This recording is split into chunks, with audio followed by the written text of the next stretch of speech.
गंमत शब्दांची. लेखन वर्षा चौगुले.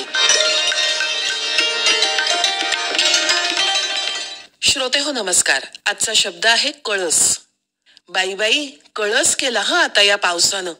आजी दारा खिडक्यांना न जुमानता आत येणाऱ्या पावसाचं पाणी पुसत म्हणाली, काही हा आजी, पाऊस कसा कळस करेल. बोलल्या मनूबाई बोलल्या, चला पावसाळी शाळा सुरू करा तुमची आजीबाई, मी हे पुसून घेतो. आजोबा हसत हसत आजीला म्हणाले, मन्या शब्दशः अर्थ घेऊ नको. इतर काही शब्दांप्रमाणे या कळसाचे सुद्धा वेगवेगळे अर्थ होतात. आता मी पावसासाठी तो कळस वापरला तो कहर या अर्थानं, म्हणजे खूप टोकाचा असा. आजी पलंगावर बसत म्हणाली, आणि या अर्थानं कळस चांगल्या आणि वाईट अशा दोन्ही अर्थी वापरतात बरं का मनू. आजोबांनी मध्ये आणखी एक स्पष्टीकरण दिलं. तो कसा न समजल्यानं मनून विचारलं. म्हणजे बघ हा, महागाईचा कळस, अत्याचाराचा कळस हा वाईट अर्थानं वापरतात, आणि त्यानं यशाचा कळस गाठला किंवा त्यानं भक्तीचा कळस गाठला असं म्हणताना चांगल्या अर्थानं हा शब्द वापरला जातो. आजीनं उदाहरण देऊन समजावलं. अच्छा, मी तेच म्हटलं, कळस तर मंदिरावर असतो ना.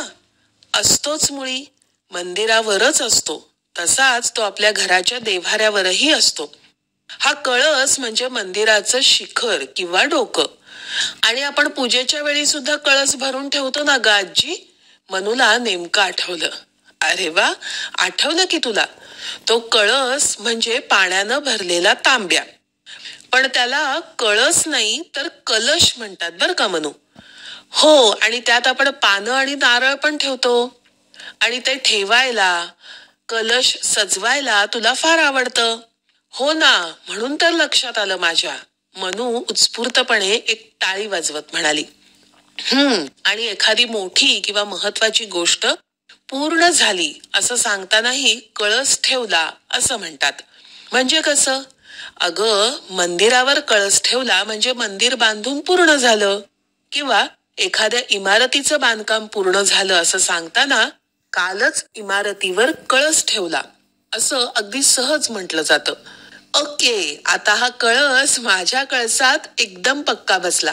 आपल्या दोन्ही हातानं आपलं डोकं धरत मनू म्हणाली, हो ना, मग चल आता माझ्या बरोबर, दोघी मिळून आपण कपड्यांच्या घड्या घालूया. असं म्हणत आजी तिला हाताला धरून आत घेऊन गेली.